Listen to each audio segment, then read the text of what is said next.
Hi, everyone. My name is Sam, and I'd like to talk about some pretty interesting things that I have learned.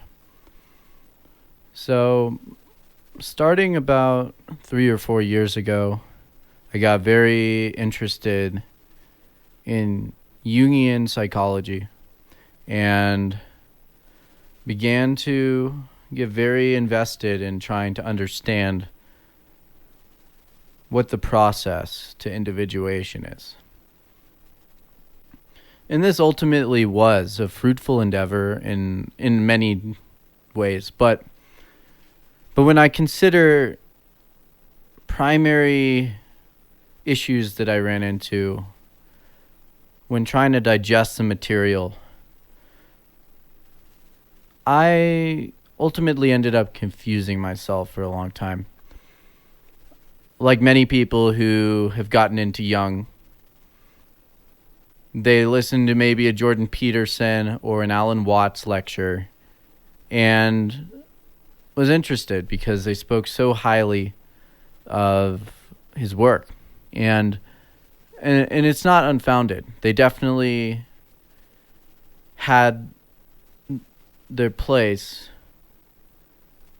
in my development too, those two thinkers specifically. But when we're talking about someone like Jordan Peterson specifically, and I'll get into Alan Watts next, but Jordan Peterson has a lot of anger. He has a lot of very conservative and rigid opinions about what it means to be a healthy person.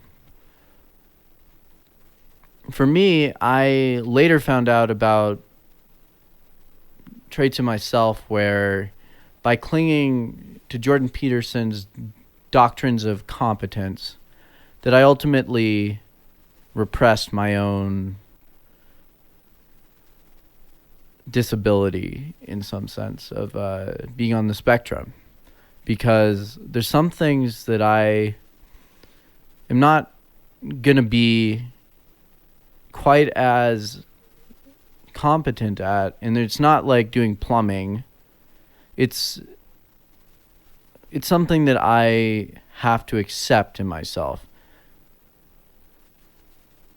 And I've done a pretty good job lately, but when working and going into the workplace, at first I'd always think in that Petersonian way of competence comes from being conscientious. But I never really got to the bottom of being overconscious, self-conscious in a way that was rooted in insecurity and low self-esteem. And I think when Jordan Peterson doesn't acknowledge that self-esteem isn't just a hoax, or not that he really said it that way, but that it's not just a subcomponent of neuroticism, like like not being neurotic. I forget exactly what he had said, but I had internalized that to think, oh, anything that doesn't fit into my own model of what like happiness or meaning is wrong. As Jordan Peterson says, that's wrong. And I didn't really realize that for a while. And I didn't realize how that bled into my interpretations of Jung. And next I'm going to go on to Alan Watts, who is a very important figure, probably the most popular public intellectual of the past 50 or 60 years, who's really become even more popular in the past 20 through the internet. And I think ultimately he has so much to offer when it comes to being a bridge between East and West. But But I didn't realize this for a while, which was that what we consider East and West are intellectual concepts that we draw to try and show cultural distinctions.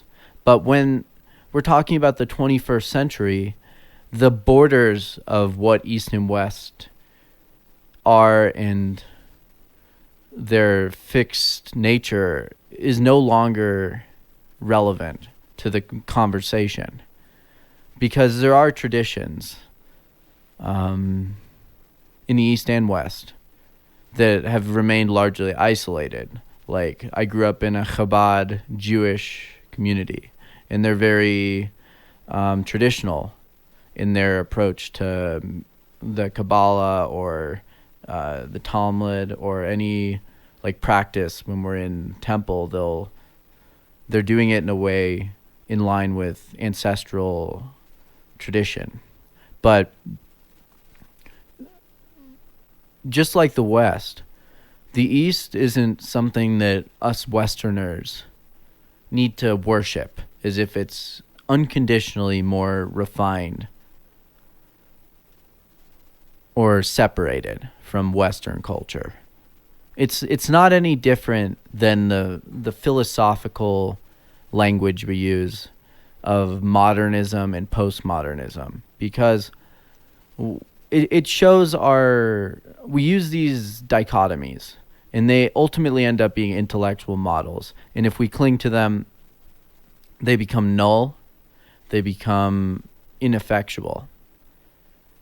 They don't serve what we aim to do, and they create separateness versus connecting us to a healthy world soul relationship with everything around us, which tends to be a shared goal within all mystic traditions. Not to say I'm particularly intuitive in certain ways, but through studies I've realized some things, and I've realized some of the basic assumptions about East and West that I got from Alan Watts was true in a way, but that those barriers that existed in the 60s aren't as clear now, and they weren't fixed then in the way a lot of people think of it either. Because what we consider intellectualism exists within Eastern traditions as well as Western traditions, especially Jung, who sort of is one of those people who took influence from East and West and occult traditions. I think I consider him probably my top influence in some ways, outside of just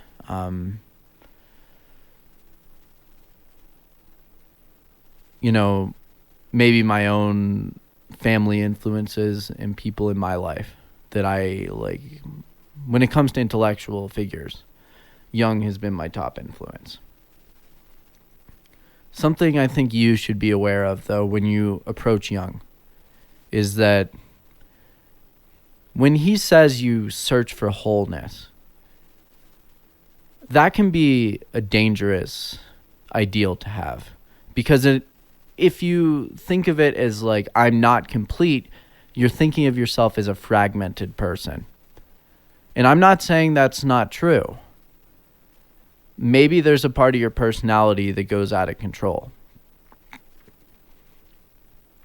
And throughout traditions, if you look at Scott Adams' basket case theory, or you look to something like, Judeo-Christian original sin, there is a sense of brokenness to our own connection to things. That's not what I'm questioning, because being able to improve on our traits is a very useful tool of consciousness, similar to Jordan Peterson or say Alan Watts, who talks about us trying to be better all the time, and that virtue, to beware of virtue, because virtue can be an imposter. And that's sort of what the Christians have said with like Antichrist or, but Jung saying that we need to search for wholeness is almost a Zen trick. Like how like a Zen master will like say, won't let you into their studies unless you are chasing them. I've heard this, and keep in mind, this is something that I'm a little bit not connected to directly. This is stuff I've heard of. I'm trying to connect it, how it's a trick. But basically, a Zen master will be like ignoring of the person until they come after them enough and say, I want to be your student. I want to be your student. And they'll be a little bit like detached about what the actual goal of the teaching is. They'll be like, I have nothing to teach you.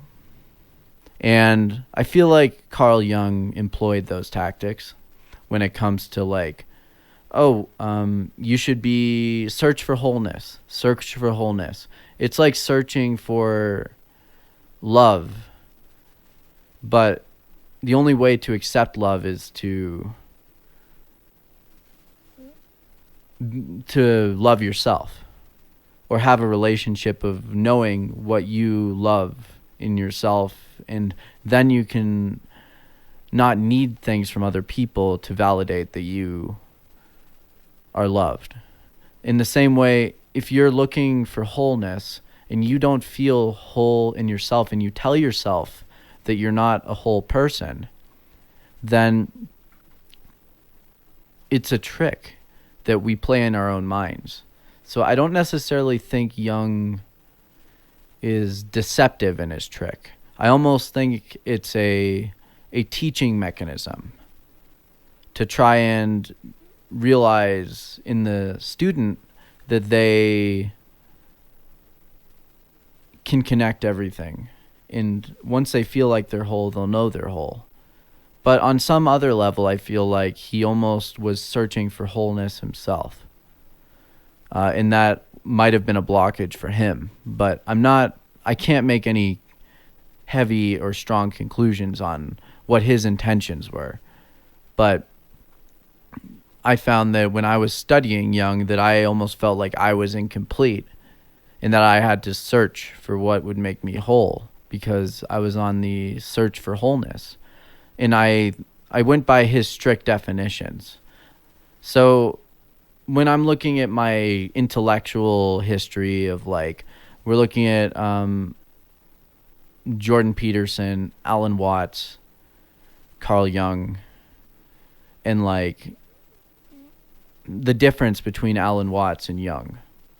I'd say that Carl Jung and Jordan Peterson are very set in certain definitions of what something is. And Alan Watts was more a fan of like a game, the cosmic like meaning in the form of just like beauty and the connection between all things, the web of life, the warp and woof. So I felt like that was important to like getting over my own blockages. And I found those types of realizations by doing yin yoga, which I really enjoy. Was the difference between yin yoga and something like power yoga, to my mind, has been that in power yoga, you're trying to like move through positions quickly, and you don't really hold any one position to the point of like your deep tissue getting a stretch. But yin yoga allows you to like sit back into yourself, where you're there for 3 to 5 minutes. So it gives it time for you to like literally just sink into the stretch. And I'd say that's the difference between Alan Watts and someone like Jordan Peterson, or someone like Jung, or just to stick with my existing references, in most philosophical traditions, is that in yin yoga you're not forcing the stretch, you sink into it. There's nothing to put into place. There's nothing wrong about how you're laying there and stretching necessarily. I'm sure there's ways you could tweak your muscles if you like did a stretch completely wrong, and I'm sure I've messed up the stretches before, but what I've gotten out of it that's valuable to me was that I can sit there and the stretch does itself when you get into basically the right formation.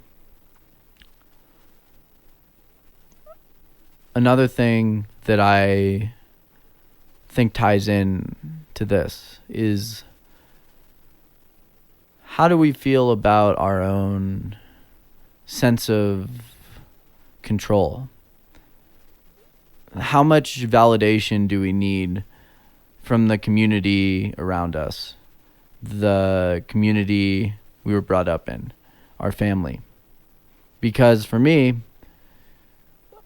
I've been very dependent on external validation for my own sense of purpose for most of my life. And it's only been recently that I've been able to rein in those functions to be a little bit more of an internal locus of control. That's been difficult. Having that ability to interpret our own lives for ourselves and to almost be our own coach, be our own life coach, coaching our own lives instead of needing other people's advice for our basic life functions, in our basic belief systems, in our way of feeling about life and how to see it. Because our systems of culture and government have largely given value to disconnected knowledge, which is the one thing that I really retain from like a reading of Nietzsche, which is that knowledge comes from our trees. They spring forth from a common root, as he said in the preface to the Genealogy of Morals, which is that we're one will and one health. And even if which I don't agree with Nietzsche on a lot of things, maybe more than, I probably disagree with him more than I agree with him, especially in how he's very resentful and almost cruel to traditions that he doesn't like and very much doesn't give credit to, because I feel like he was suffering and spoke from a place of suffering. So his sayings about it comes from a common root, I think he's talking about his own wisdoms. They might come from a root of resentment and suffering and hatred. So, but that doesn't mean that if you have a root of love and compassion for other people, that also doesn't spring from a common root. And that philosophy doesn't teach us something about how our ideas can turn into something we do not want to accept. And I think that's the best thing about Carl Jung, is that he was able to accept that those wills can be both good and evil in the same body. And that's why I also disagree with his idea of wholeness, is because if we're all good and evil, then them together is not something that should be separate and cause a civil war if you accept it deep enough. And if it is causing a civil war within the psyche, then I wouldn't say that it's wholeness, but a lack of acceptance of the situation, and also a need to sink into new truths and to find a new position to sit in, a new way to look at things.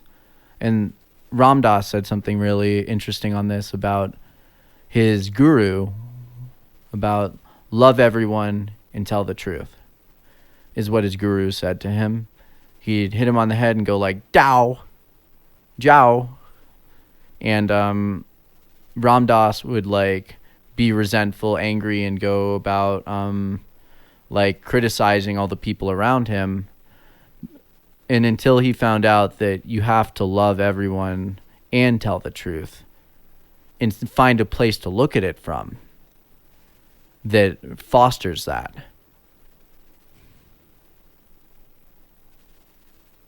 Once you do that, then you're capable of telling the truth and loving people. But you have to be able to be honest as well as compassionate. And I think Jung missed the compassion part in some ways. He didn't emphasize that enough.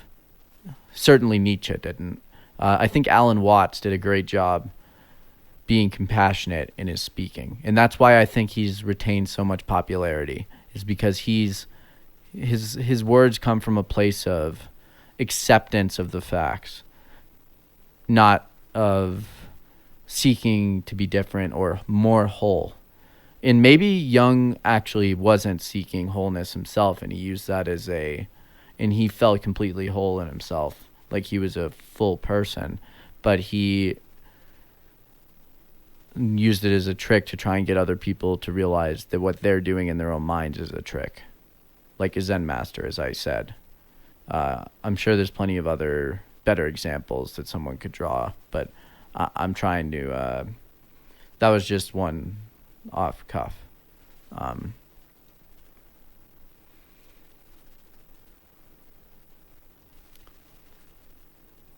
And there's another interesting thing that comes out of this. And that's that our philosophies, coming from a common root, might be a little bit different than a lot of people are willing to admit, including myself at times, which is that our goals have been to create games. Sort of like how Ludwig Wittgenstein thought of language, that we come up with these implicit ways of communicating about like what's important. And philosophy has been largely trying to create ways for us to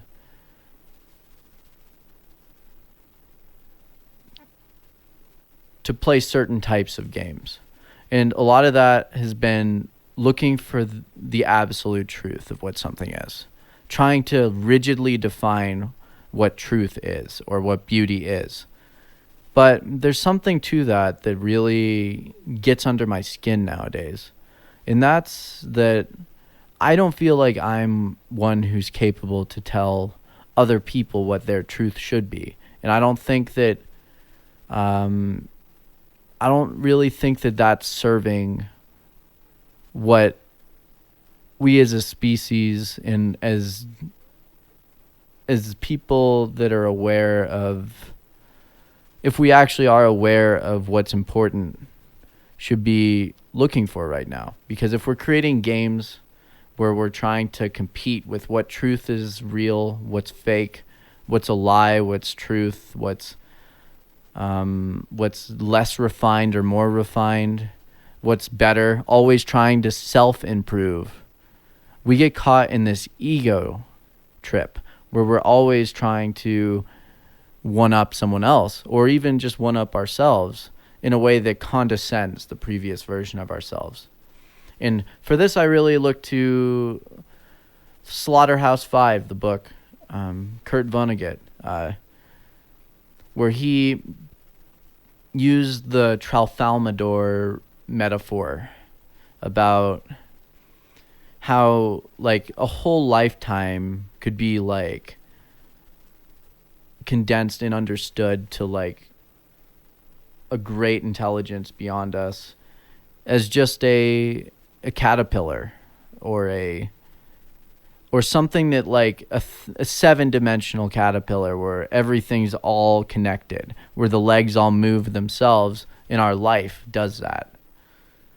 where we by trying to control what everything on a level where we can't accept, where we have no control, we begin to actually become disconnected. It's like if one side of our body, if the caterpillar, one side of its legs on one side of its body was trying to go faster than the other. There's really no competing with ourselves. The only thing that I've been trying to do more that's been truly helpful has been just sinking into it like a yin yoga pose, sinking into my wisdoms in my life instead of trying to force them and stretch beyond what I'm capable. Because time has to work on me. I have to have the bad karma run off. I have to have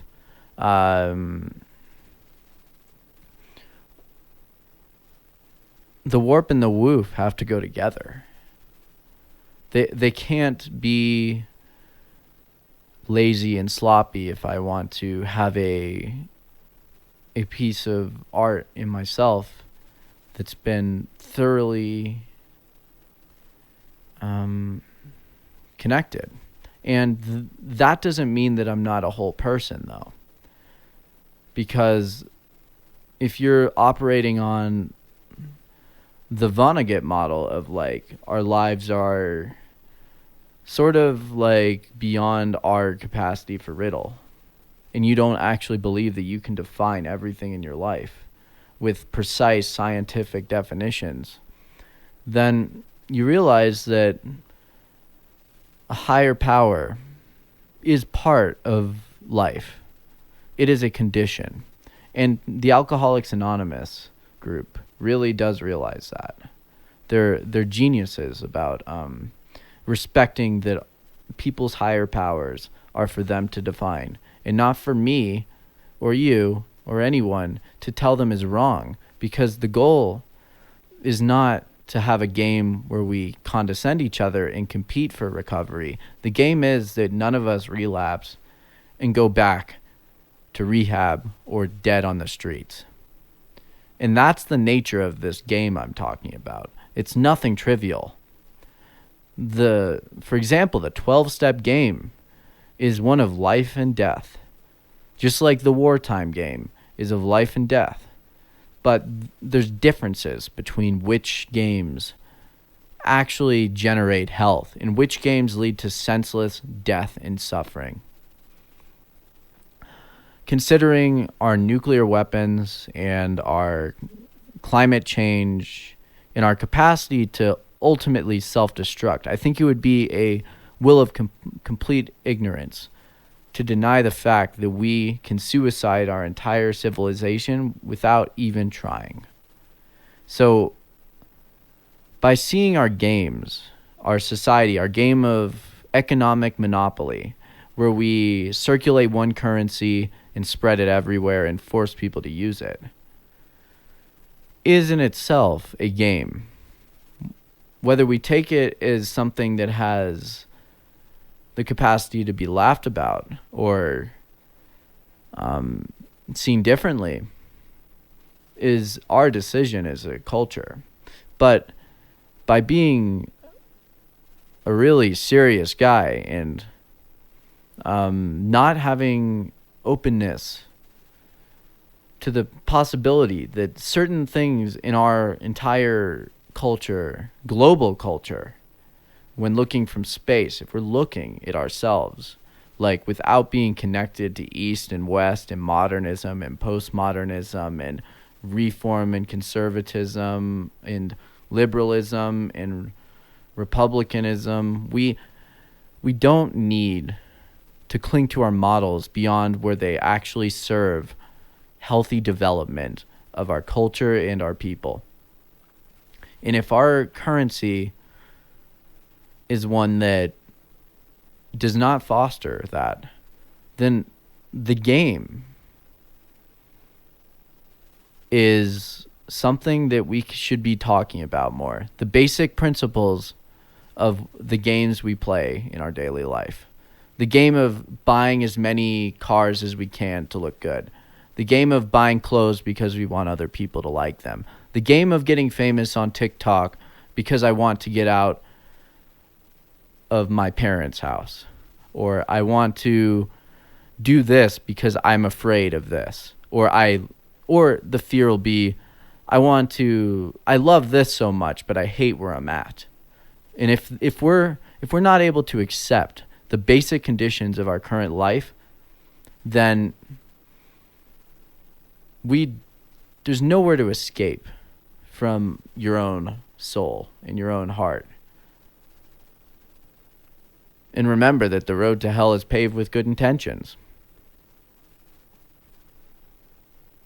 And remember that those who know don't speak. I think that was a Lao Tzu quote, or not to say that any of these things are absolute truths, but I'm also not saying that if you want to improve, you have to accept where you're at. And you have to sink into it rather than rage against your own life. Because we can't fight ourselves and expect ourselves to be healthy. We can't fight our culture and expect our culture to be healthy. That we can fight people, and maybe there's something that comes out of it. But when you're looking 1 or 2 generations down the line of those people that are hurt from a war, and they want to cause another revolution against the people who fought them 2 generations before, we're ultimately missing the big picture here, is that our expedient visions of fighting for right now because we're afraid creates further traumas in the collective. And that's the nature of the war game, is that it leads to death. And death leads to trauma, and trauma leads to more death. So the best way, in my opinion, is to change the nature of the games we play to heal the psychology away from a zero-sum competition. That zero-sum competition is the nature of the games that have led to nuclear weapons and climate change. And I think by accepting that we already are whole and we are okay the way we are, and accepting death as it is, that our species could die. It's possible. Probably will happen at some point. But if we can tolerate the facts instead of compulsively trying to fix things without taking a second to breathe about what's important, if we can't clear our own energy as a culture, then how could we have clear decisions when we're imposing ourselves across the world? Or when we're imposing ourselves onto the animals, into the whole world that's interdependent on itself as an organism? We live because of other things. And if we're always afraid of not even valuing ourselves as a species and needing to compare ourselves to everything else in order to feel valuable, then our wholeness does not come back. And if I don't feel whole, then I'm going to be searching for other things to fill that hole with, until I can tell myself that I'm a complete person who is worth something because I'm a human being and I have needs. And I can fulfill those needs as best I can. But I also need respect from other people in some ways. And I'm not going to tolerate abuse from other people. Because just because you're a whole person doesn't mean you don't still have destructive patterns that need to be recognized as well.